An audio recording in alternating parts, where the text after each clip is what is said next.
জনাব মঞ্জুর আহমেদ চৌধুরী, আমি বেশি বড় ভূমিকায় যাব না। আপনি নিশ্চয়ই খেয়াল করেছেন গত কয়েকদিন এই দেশে কি ঘটেছে। 32 নম্বর বাড়ি, বঙ্গবন্ধুর 32 নম্বর স্মৃতি বিজড়িত যে বাড়ি, যেটা নাকি আসলে কারো ব্যক্তিগত প্রপার্টি আর ছিল না, যেটা নাকি ট্রাস্টকে দান করে দেওয়া হয়েছিল, সেই বাড়িটাকে ভেঙে ঘুরিয়ে দেওয়া হয়েছে। এবং তারপরে সারা দেশে বিভিন্ন জায়গায় আওয়ামী লীগের বিভিন্ন নেতাদের বাড়ি ঘর ভাঙা হয়েছে, পোড়া হয়েছে, আওয়ামী লীগের অফিসও ভাঙা হয়েছে। কিন্তু আমি এই ঘটনার শুরুটা নিয়ে একটু কথা বলতে চাই।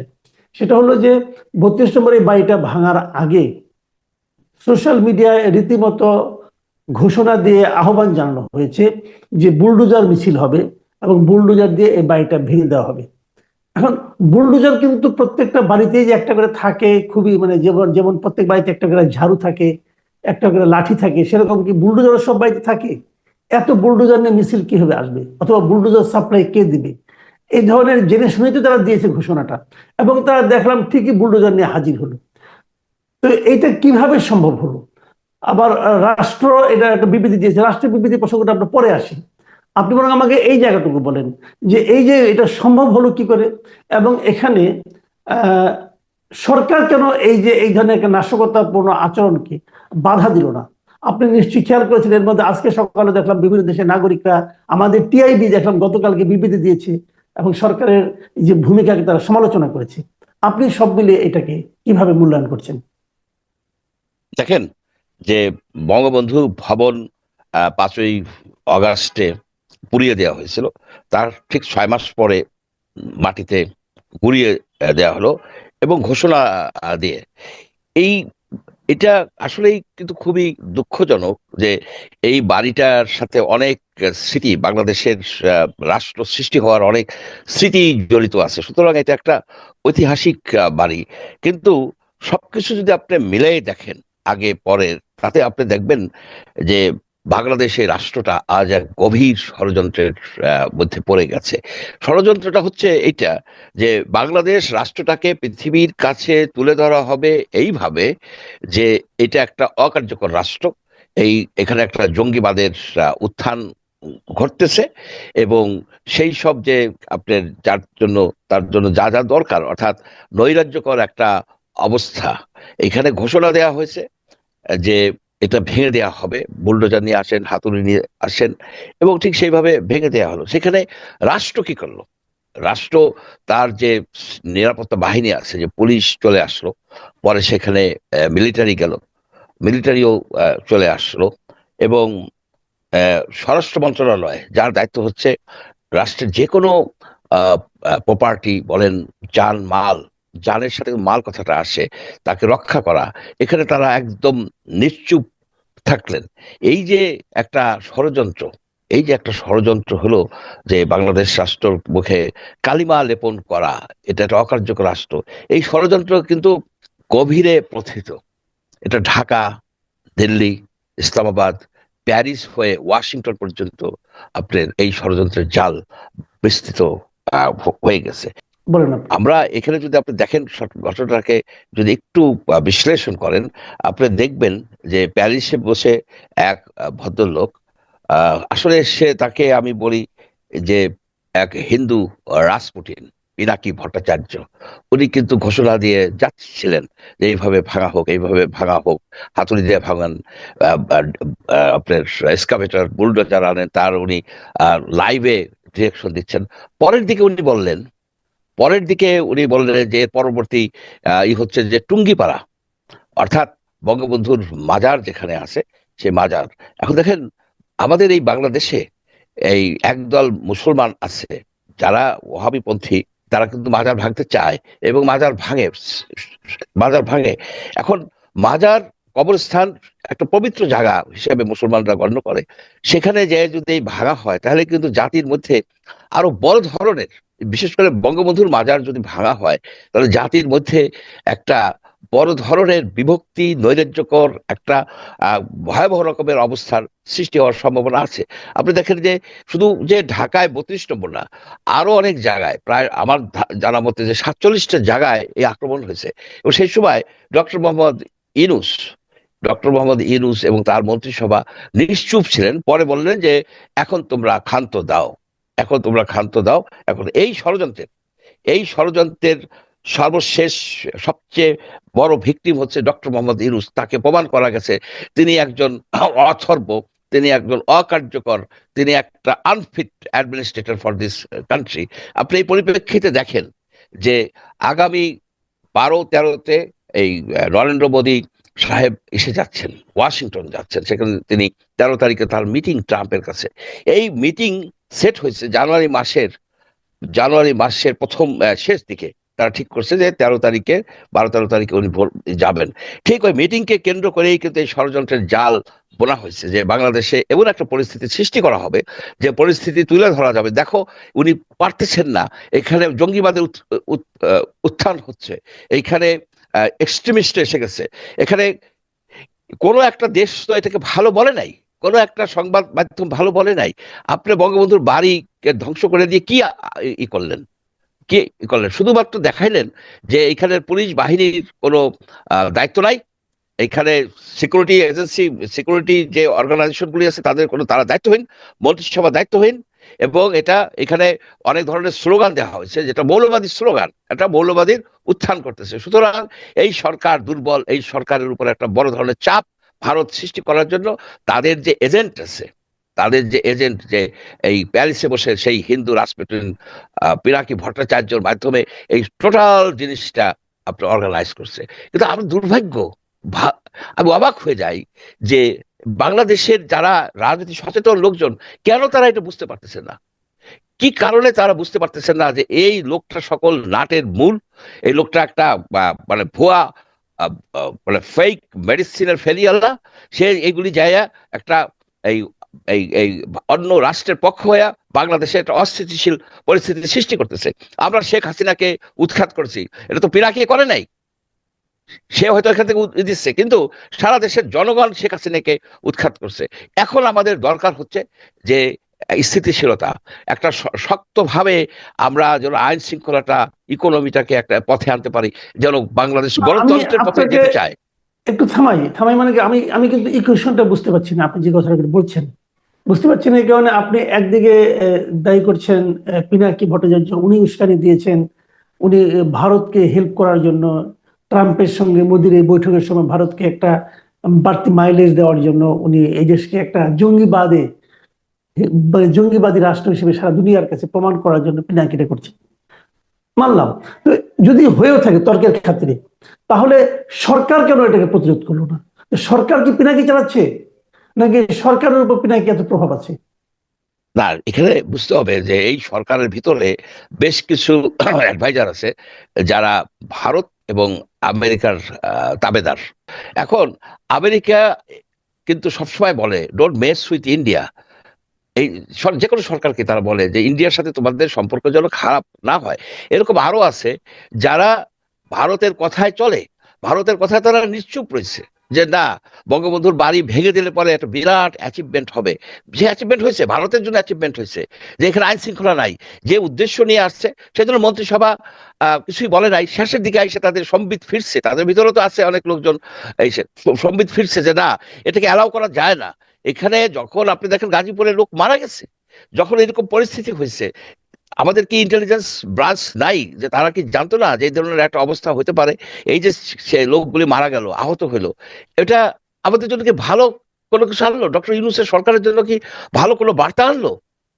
আপনার বাড়ি পোড়াবেন কেন? আপনার যে সব অপরাধী আছে তাদেরকে তো আপনি ধরতেছেন না, আপনি তাদেরকে ধরতেছেন না।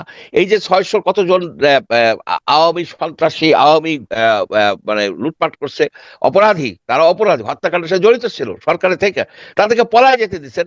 আপনি জিজ্ঞেস করার সাহস নাই কে তাদেরকে পলায় যেতে দিছে, কেমনি কিভাবে গেছে? আপনার সেটা কিন্তু আরাফাত কিভাবে গেছে, এই যে আরাফাত কিভাবে গেছে, কারা নিয়ে গেছে, উনি তো সেগুলি জিজ্ঞেস করতেছেন না। আপনারা দেশের মধ্যে একটা অস্থিতিশীল পরিস্থিতি সৃষ্টি করতেছেন, যাতে সাধারণ মানুষের একটা ভিতরে একটা অস্থিরতা আসে, তারা অস্বস্তিকর পরিস্থিতিতে পড়ে গেছে।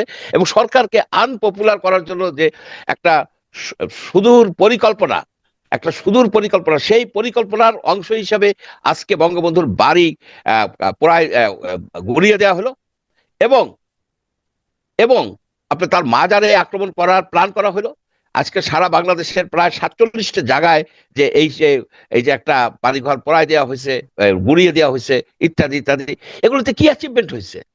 তাহলে এখন আমি যেটা বলছি, যখন আবার আজকে দেখলাম যে পিনাকি ভট্টাচার্য যে একটা স্ট্যাটাস দিয়েছেন যে স্টপ, আর যা তারা অর্জন করার ছিল অর্জন করে ফেলেছে, আর যেন কোনো ভাঙচুর না হয়, এরকম একটা স্ট্যাটাস আমি এর মধ্যে দেখলাম আর কি আজকে। তো এখন এটা কি মনে হচ্ছে না যে উনি সবকিছু করছেন বাইরে বসে, উনি সবকিছু নিয়ন্ত্রণ করছেন? ওনার যদি এতই প্রভাব থাকে, ওনার যদি এতই দেশপ্রেম থাকে, দেশকে কিভাবে চালাতে হবে, এটা কি এখন জরুরি না ওনার দেশে চলে এসে দেশের দায়িত্ব নেওয়া? আহ ভালো কথা। প্রথমত যে কন্ট্রোলড ডেভলিউশন বলে একটা কথা আছে না, কন্ট্রোলড ডেভলিউশন, যে এই জায়গায় বম দিয়ে উড়াই দাও, এই জায়গা উড়াই দাও, কন্ট্রোল ডেভলিউশন। উনি এটাকে একটা কন্ট্রোল ডেভলিউশন অপারেশন হিসেবেই দেখছে। যতটুকু ড্যামেজ করা দরকার যথেষ্ট ড্যামেজ হয়ে গেছে। তো এটা তো এই ড্যামেজটা হচ্ছে ডক্টর ইউনূসের। উনি ডক্টর ইউনূসকে আন্ডারমাইন করছেন, এবং উনি ওইখান থেকে, ওনার তো উস্তাদ আছে, ওনার তো বড় ধরনের ইয়ে আছে, মানে হ্যান্ডলার আছে, যে উনি তো ভারতীয় এজেন্ট। এর বিষয়ে কারোরই সন্দেহ থাকা উচিত না। আপনি যদি পিনাকি ভট্টাচার্যের সকল কর্মকাণ্ড দেখেন, তাতে যার কনসিকুয়েন্স হয়, সে কনসিকুয়েন্সের ফলে কে বেনিফিটেড হয়, আপনি এই জিনিসটা দেখবেন। যে একজন সৎ ব্রাহ্মণ ছেলে যখন প্রতিনিয়ত বলে আলহামদুলিল্লাহ, ইনশাল্লাহ, এসব কথা বলে, তখন তো সন্দেহ হয়ই আপনার এটা একটা ফেক লোক। এই এই ধরনের লোক কিন্তু বড় ধরনের এজেন্ট হয়। আপনি দেখেন যে লরেন্স অফ অ্যারাবিয়ার মতো হবে উনি উনি অ্যাকচুয়ালি কি ব্রাহ্মণ আছেন এখন? উনি তো হিন্দু হ্যাঁ, আছেন কিনা, আমার তো, আপনি এটা কেন বলছেন? উনি কি হিন্দু আছেন? উনি তো অলরেডি একজন মুসলমান মেয়েকে বিয়ে করেছেন। তো ওনারা তো কোনো মুসলমান হয়ে যাওয়ার কথা, মুসলমান মেয়েকে উনি কি করে বিয়ে করলেন হিন্দু হয়ে? নিশ্চয়ই অ্যাকচুয়ালি নারীকে আপনি হিন্দু বানাতে যদি পারবেন না। নিশ্চয়ই ইসলাম তো হিন্দুকে বিয়ে করার কোনো সুযোগ দেয়।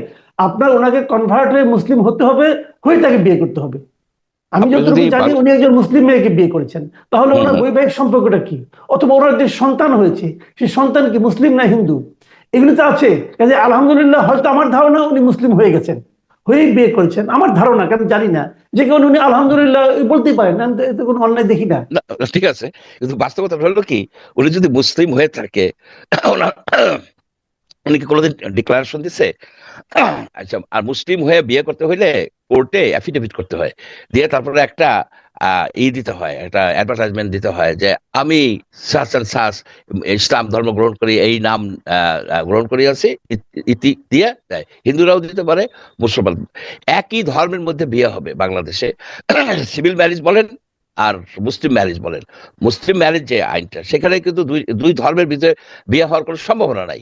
আর আমাদের সিভিল ম্যারেজ যেটা, মানে কোর্টে যে কোর্ট ম্যারেজ যেটা করে, সেখানে একজনের মানে এই মেয়েটা যদি হিন্দু হয়, হিন্দু ধর্ম গ্রহণ করিলাম, তাহলে ফাইন, আমার কোনো আপত্তি নাই, আমার কোনো আপত্তি নাই, ভদ্র না, মহিলা যদি উনি হিন্দু তা হয়ে করবেন থাকেন। না। উনি তা করবেন কেন? উনি তো ইসলামের প্রতি ওনার বিশাল মানে আচ্ছা, অন্যরকম তাহলে উনি প্রায় মুসলমান প্রকাশ হয়েছে, করেন। উনি তাহলে ওনার মুসলমান নামটা চুজ হয়েছে। করলেন না কেন? নাম চুজ আচ্ছা, করলেন না কেন? কারণ পিনাকি ভট্টাচার্য তো উনি নাম বলে না, হয়তো হয়তো উনি তাহলে গোপন মুসলিম, গোপন ন মুসলিম যায় না, না, ইসলামের জন্য ইনশাল্লাহ মুসলিমের বলে, তো কোনো উনি কেন গোপনের বলে না? কোনো সুযোগ নাই। ইসলামে তো কোনো গোপনের সুযোগ নাই। ইসলাম ধর্মের মূল জিনিসটাই তো declaration. You have to declare. ইসলামের মূল জিনিস, আরবের সেই সময় হযরত মুহাম্মদ সাল্লাল্লাহু আলাইহি ওয়াসাল্লাম সেই সময় যখন জীবন চলে যেত, তখন কোনো সময় ডিক্লেয়ার করতো যে আমি মুসলিম।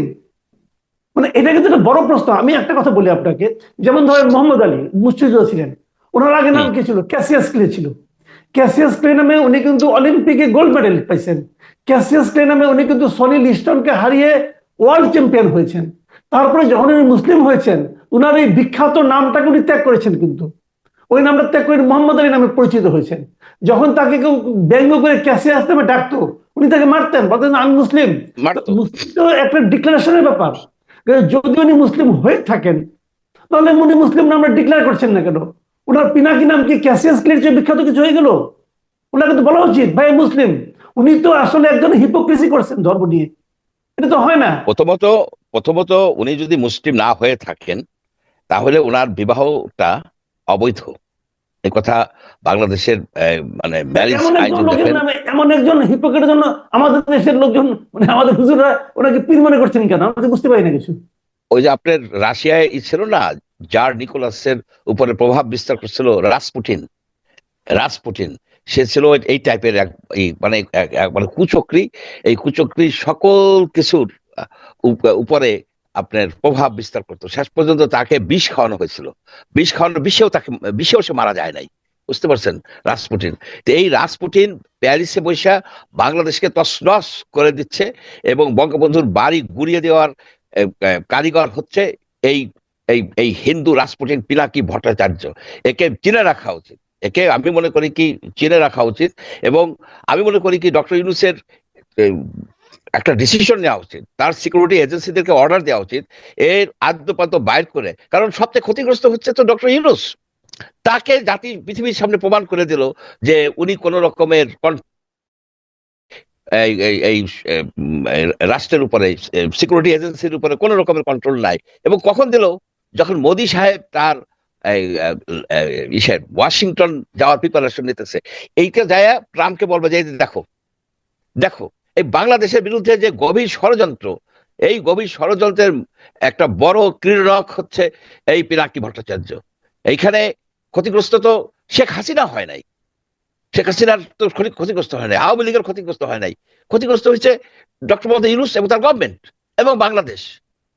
এই জিনিসটা আমরা কেন বুঝতে পারি না? যে বোঝা উচিত যে এই যে টোটাল যে এই যে কন্ট্রোলড ডেমোলিশন টাইপের করে বললো যে এখন করছো, এই পর্যন্ত আর করার দরকার নাই। অর্থাৎ আর করার দরকার নাই মানে কি, আমি যদি না বলি তাহলে তোমরা কিন্তু চালাই যাবা, রাইট? এই যে জনগণের উপরে ধ্বংসাত্মক কর্মকাণ্ডের উপরে পিনাকির যে প্রভাব, এটাকে নিয়ে আমি মনে করি কি জার্নালিস্টদের স্টাডি করা দরকার এবং ডক্টর ইউনূসেরও স্টাডি করা দরকার। আমরা চাই যে ডক্টর ইউনূসের সরকারটা শক্তিশালী হোক। তাকে চারিদিক থেকে এইভাবে দুর্বল করে দিলে উনি কাজ করতে পারবেন না, উনি কাজ করতে পারবেন না। এখন বিদেশ থেকে যে নানাবিধ কমেন্ট আসতেছে কিন্তু, যে কেন এরকম হইলো, যে কেন সিকিউরিটি এজেন্সি সিকিউরিটির লোকজন চলে আসলো রাষ্ট্রের, যখন এরকম একটা অস্থিতিশীল অবস্থা, তখন জরুরি 144 দ্বারা জারি করতে পারতো। করে তো জায়গায় জায়গায় গাড়ি বলে তো লোকগুলি মারা গেল। এর দায় কার? দায় তো ডক্টর ইউনূসের, সরকারের। সেই জন্য আমি মনে করি যে আমাদের বুঝতে হবে কে আমাদের শত্রু, কে আমাদের মিত্র। আমাদের এখানে ডিভিশন সৃষ্টি করার কোনো উপায় নাই। বাংলাদেশ রাষ্ট্র হিসাবে, জাতি হিসাবে আমাদেরকে বিশ্বের দরবারে যদি স্থান করে নিতে হয়, তাহলে এই সব কুচক্রী, এই যে বিরোধী শক্তি, এদেরকে আইডেন্টিফাই করতে হবে। তাদের কথা নাচতে চলবে না। একজন একজন হিন্দু লোক ওই প্যারিসে বৈশা, সে মুসলিম সাইজা, এই যে মাদ্রাসার ছাত্র, এই যে ইসলামিক পন্থী লোকজনকে যে মডুলেট করে, এর পেছনে যে কি মনস্তাত্ত্বিক কর্মকাণ্ড আপনি জানেন? যে তার যে এই যে আমরা যে একটা করছিলাম